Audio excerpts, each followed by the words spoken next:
Hello, welcome back to the channel. It's your professional yapper here, and today we're doing something a little bit different. This is my first reaction video. I have not done a reaction video at all on the channel. Now that I have a PC, there's so many things I want to react to with you guys, and yeah. And so the first thing we're gonna be reacting to is a video by a YouTuber called the Swiftologist, and it's called the 7 Levels of Pop Girl. I watched a little bit of it. And I stopped when he got to like level 1, but I wanted to react to the rest of it with you guys because I want to see like where the rest of my faves ended up. I started like halfway through level 1, but I'm gonna just restart the whole video for you guys. So the Swiftologist is a YouTuber. He's like a critic. I've seen some of his I've seen like some of clips of him, but I haven't like watched the whole video by him. Y'all, as a wannabe commentary YouTuber and a commentary YouTuber and critic, some of us have bad takes. It's okay. We all have bad takes sometimes. It's fine. I'm gonna see if I can defend him, but like, y'all, please stop attacking him. It's okay. We all have bad takes sometimes. It's fine. But like, some of the clips I've seen of his take on certain pop girlies are like, you're doing too much. But like, I don't think he's a bad person because he glazes Taylor. But like, anyway, we're going to be reacting to his video, the 7 Levels of Pop Girl. I just really want to see like where all of my faves ended up. So yeah. Called the 7 Levels of Rappers, and it made me realize that we need the pop girl version. So here it is. We talk about pop girls as if there's some secret recipe that can be tweaked and perfected, as if main pop girldom is a destination just anyone could reach if they made a few better choices. Hang on, let me pause this. Okay, so I think that's Megan Trainor at level 1. So we have Megan Trainor for level 1, Zara Larson for level 2. I think that's Addison Rae for level 3, and then Charlie XCX level 4. Sabrina Carpenter level 5, Taylor level 6, and Britney, obviously Queen Britney, you already know I love her, level 7. So like, nothing too out of the ordinary yet, but like, let's keep going. Beyonce is treated as the inevitable end goal and the only outcome that matters. And if you're not on your way there, then you're nothing at all. You're a flop. Success becomes a personality trait, a moral indicator, proof that you deserve to be seen. The reason why I've been thinking about this a lot is because I think it's a helpful framework. Because for all of its bluntness, this video understood something that pop discourse usually refuses to admit. Music careers exist inside hierarchies, thresholds, and systems that don't really care how badly you want it. Pop stardom doesn't work the way stans imagine. It never has. There is no mysterious potion that can turn just anyone into a main pop girl. Pop, after all, is not a morality play. It's not a meritocracy, and it is certainly not a neutral reflection of I'm trying not to stop like every 5 minutes, but like, I just want to say something. For real, this is why I talk about, like, in my videos, like, I talk about like the main pop girls and the supporting pop girls. Like, I think he's right. Like, not all of our faves can be like the it girl. Like, for example, for me, like for Marina, I've accepted that she's like this niche pop girly that only like 10 people know. So like, yeah, like I think it's fine that like not all of our faves are like big stars. It doesn't really matter if a pop girl is good, which is subjective anyway.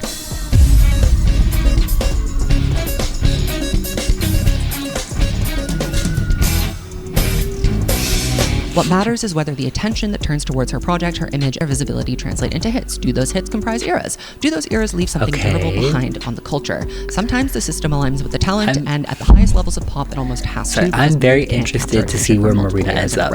But sustained relevance requires like I did not watch this past level 1. What actually separates pop girls from main pop girls is resilience and is much simpler. The system tried and it didn't work, or the pop star failed to adapt, or the market just didn't care. Level 1 is the end of a fully funded experiment. These are artists who receive label investment, playlist placement, press attention, brand. I do not disagree with like any of these people that are in level 1. I think they all deserve to be here. That could survive beyond the initial push or one hit single.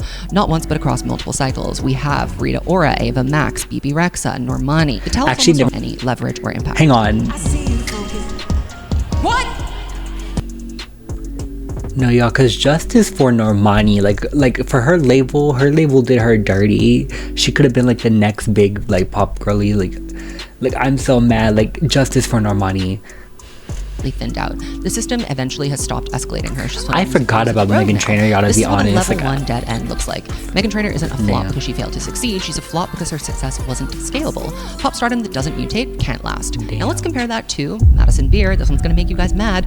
I hate saying this because honestly, like, I'm mad that she's in level 1, but like, it makes sense. It makes sense. Like, I can't even argue. A decade in a state of persistent semi-visibility. She's had 27 singles and has only like, just I love her, but like, I can't even argue the fact that like every time I ask people about her, they're like, who? High budget visuals, playlist placement, magazine profile. She is not essential or really present. Yeah, I feel like one of the only like 25 Madison Beer fans. Between artists whose experiments are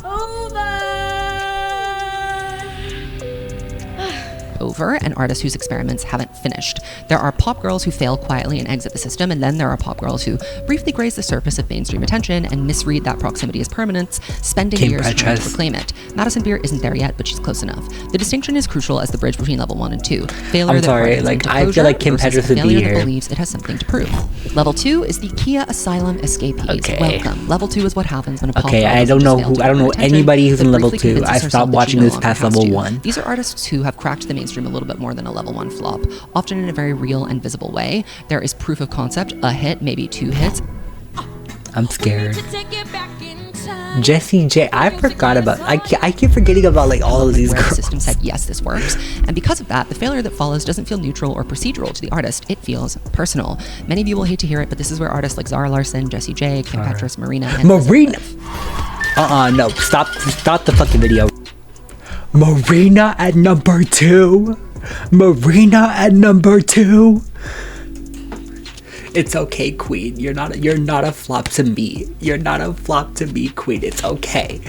No, y'all, because I've contended with the fact that she's like a niche Tumblr pop girly. Like she doesn't really have a lot of fans. Like, not a lot of people know her outside of Electra Heart. But like level 2, like she should at least be like, I don't know. Like, I'm gonna let him explain the other levels, but like, why is she like, she does not deserve to be in the same category as all these other flops.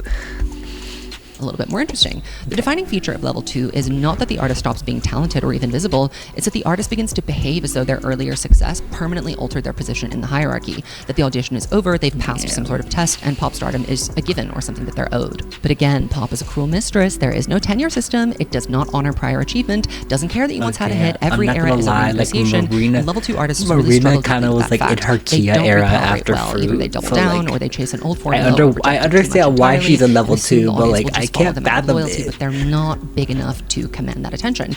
They misread waning interest as audience misunderstanding, and they interpret indifference as hostility towards them. Slowly, they lose momentum. And I think this is where psychology, crucially, the system gives them the occasional bone, one single push here and there, because once you've proven that you can crack the mainstream, the industry is always tempted to believe.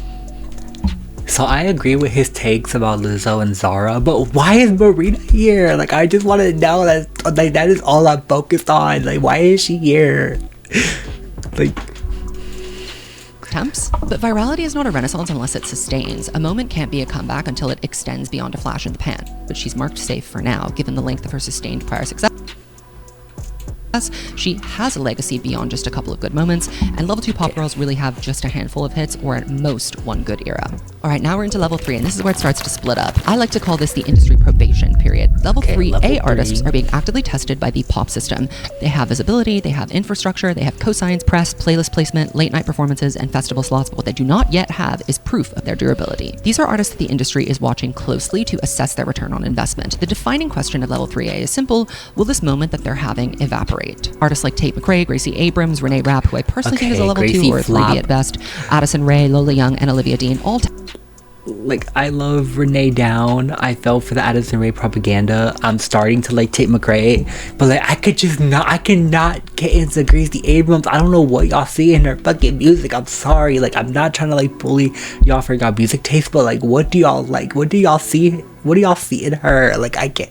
I'm sorry. Like, I love Renee down. I'm mad that I didn't get to go to her tour when she came. Backwards into level 2, that's where entitlement replaces your momentum. Convert too fast without expansion, and you risk a premature freeze. But if you manage to stretch attention across multiple she came cycles, to Dallas and I didn't get tickets, and I'm so mad. Plateau, your first moment of public boredom, you can move up the ladder. Gracie Abrams and Tate McRae are probably the closest to moving up the ladder from this crop at the moment. Gracie who? They haven't yet. I would say both of these divas have two true let me bonafide stop hits bullying. and have yet to really solidify an influence on the culture. Watered down to we got Taylor Swift at home, head ass. They're having flare-ups of interest and intrigue and interesting ideas. I feel so bad for making fun of her when I first listened to her. This is naturally the most dynamic. Like, this is so Y2K core. And artists are moved up or down out of it very quickly. You won't see someone like Zara Larsson in a 3A position because the industry has already tested her and made their choice. This is kind of for rising newcomers only.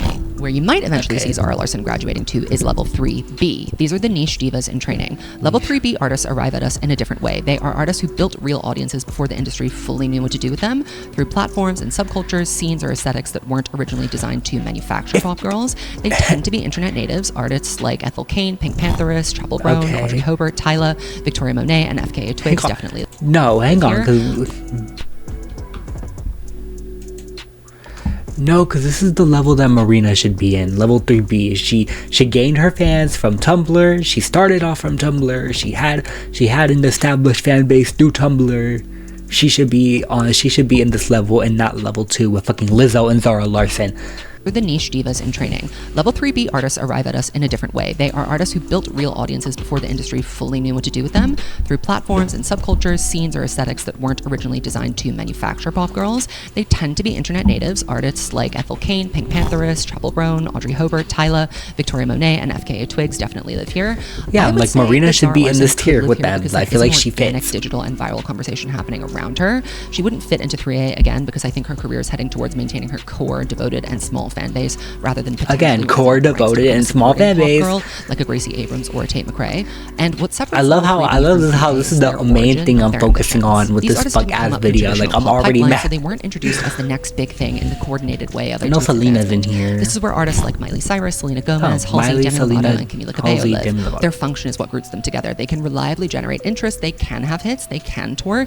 They can return after a quiet period. I feel like Camila Cabello should be like 1 or 2, but they respond maybe to the 3A instead of setting it. 2 of these supporting pop girls are conditional placements, Demi Lovato and Camila Cabello.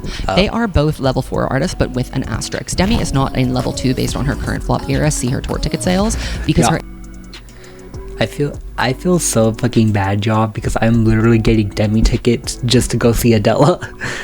Her voice, persona, and narrative help shape a specific era of pop, particularly in the 2010s. That history buys you insulation, but insulation is not immunity from flopping. Demi's recent album cycles really show us how I don't know any of her new songs. I don't know none of her new album. I literally just know Heart Attack. Without renewed leverage, even a long legacy can start to feel archival. Camila Cabello is a different kind of conditional case. She's had genuine pop omnipresence. Her one song, multiple major hits, and moments where culture and charts actually align. If Camila Cabello has 0 haters, I'm dead. This bitch had to go to racism training. Like, why the fuck do you need to go to a class to teach you not to be racist? Straight to a level 2, she regresses to the side, kind of towards a level 3B, a devoted online first fan base, cult classic, internet spectacle, but no real mainstream authority. I'm sorry, no, Armani should have been the fifth Harmony breakout star. Artists are always negotiating this tension. Can I expand or should I condense? Ascension is sometimes harder for them than, say, a level 3A artist because they have a documented history of being a best supporting actress and not the main character. Again, level 4 isn't a given. It requires maintenance. You have to keep earning your position. I feel like Miley was a main pop girl at one point. For example, like the I wouldn't put Miley 2010s. Cyrus in this category based on her recent output, but because Endless Summer Vacation yielded flowers, a million streams, didn't she just drop something reignited her spotty and like music it kind of footprint. flopped? You need just enough reinvention to stay relevant without enough disruption to destabilize your brand at level 4. This is kind of the more of the same, please, artist category, and these careers do seem a little uneven in retrospect, strong moments punctuated by confusion or long gaps and sudden pivots, and it's not because these artists lack talent, it's because they're operating without structural power. They can succeed, they can have huge moments, but they can't afford to miss too often. Miley went from a billion streams and a #1 hit to a commercial flop with something beautiful. Above level 4, however, pop girls are kind of starting to shape the system as well as respond to it, and here's where the ladder starts to get a bit narrow. Level 5 is the first rung where your pop stardom isn't speculative. Everything below this is a bit conditional, promising but subject to collapse. Level 5 is where a footing of some description is found, more than just one song, an era, or a year, or even a few good years. But even here, power doesn't look or behave the same, and it doesn't protect everyone equally. This is the mistake people make when they talk about successful pop girls, as if success is a single state that you enter and never leave. It isn't. Level 5 fractures into 3 very different kinds of authority, and I think confusing. Why are there 3 levels for level 5? At the top. Level 5A, the inevitables, unless proven otherwise. Level 5A artists are those whose ascent into the main pop girl ranks is most likely. When the generational change of the pop girl guards eventually happens, they'll be eligible. Oh, so this is like I did a video about this, like the next generation of the pop girls. So I think it's gonna be like Olivia, Sabrina, Chapel, Tyla. This is where Olivia Rodrigo, Billie Eilish, newly Sabrina Carpenter, and Dua Lipa. These artists have done something real. Dua P, why the fuck is she here?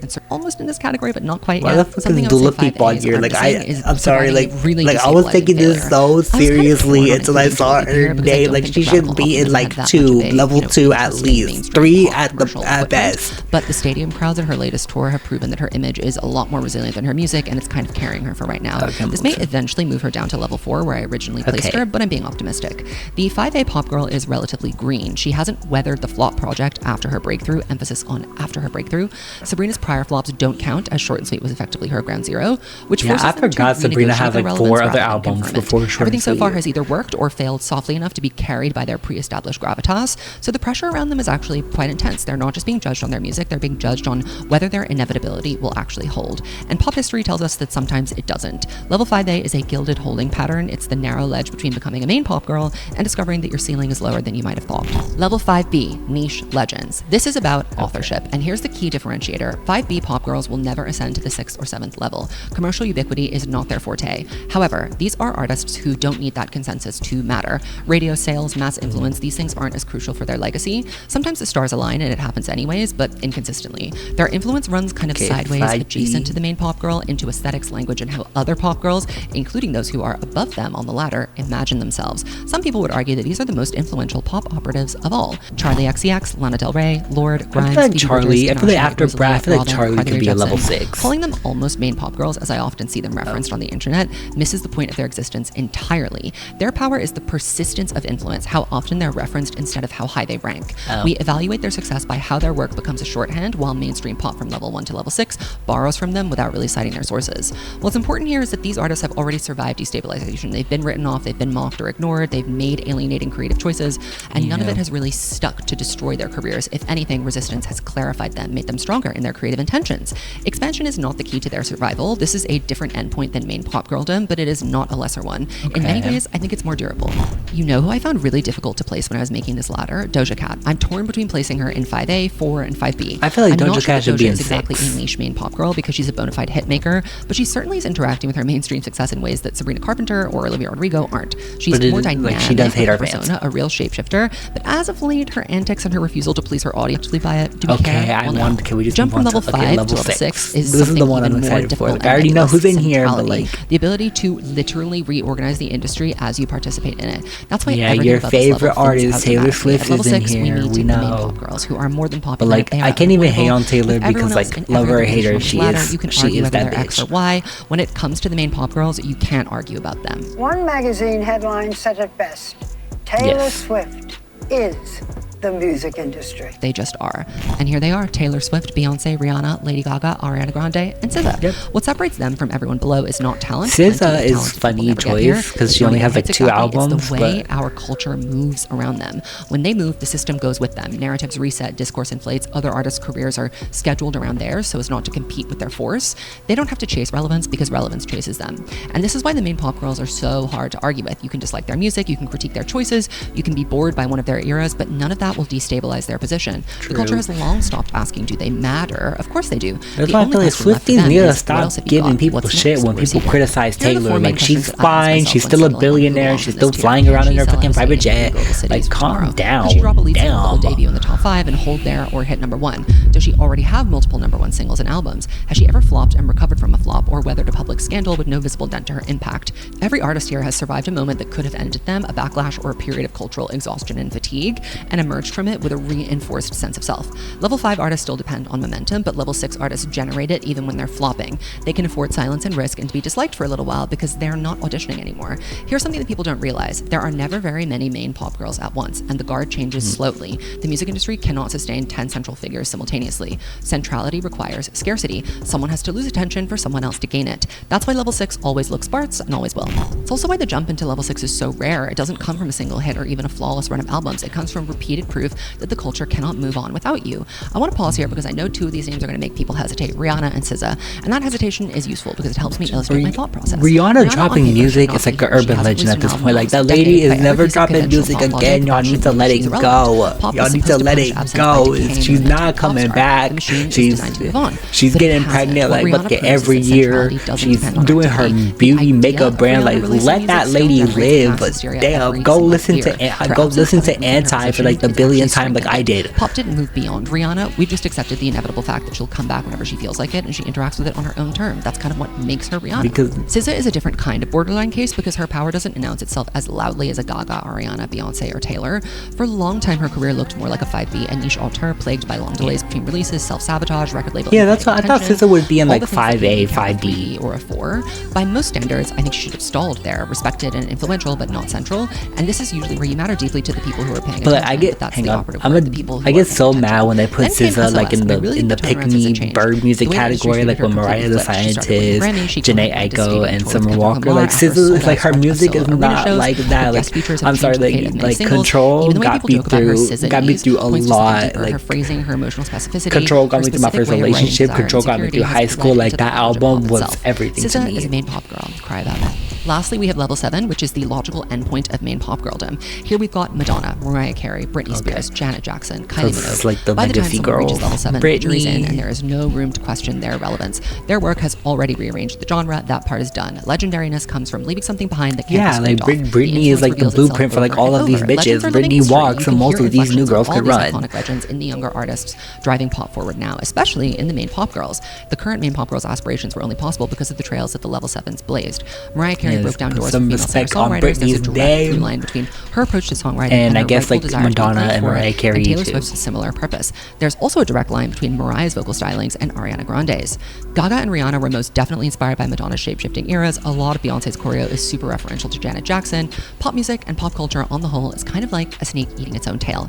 Everything is derived from something else, and true originality doesn't just come from one source. Voice, personality, songwriting, it's an alchemy of those things and the moment they arrive into. I'd like to end this video by reminding everybody that not every pop girl will be a main pop girl, and often the most exciting voices and influences in pop exist down the ladder from a level 6 and 7. Personally, I think our 5B artists like Lana and Charlie have a comparable impact on culture to our main pop girls that is more insular. They influence the industry more than the mainstream itself, but eventually that stuff does trickle into the mainstream. And again, this ladder is dynamic. Many pop stars will move up, down, sideways throughout, depending on what era or career phase that they're in. No one is fixed at level 1 or 2, except Meghan Trainor. I just wanted to make this video too for... Okay, that was fun. I learned a lot. We learned about the music industry and pop girl success, I guess. But like this was fun. Like, I'm still mad that Marina's in level 2. I'm mad that Dua Lipa's in fucking level 5. Or like, this don't make sense. But like, it's okay. Like, we are allowed to have opinions. We are allowed to have bad takes sometimes. It's okay to have takes, but that doesn't excuse them being bad. But yeah, like, this was a fun video. I can't wait. I really want to do more reaction videos. Like, I want to do something funnier. But yeah, so that's the end of the video. Thank you guys for watching. This is Anthony, your professional yapper, signing out.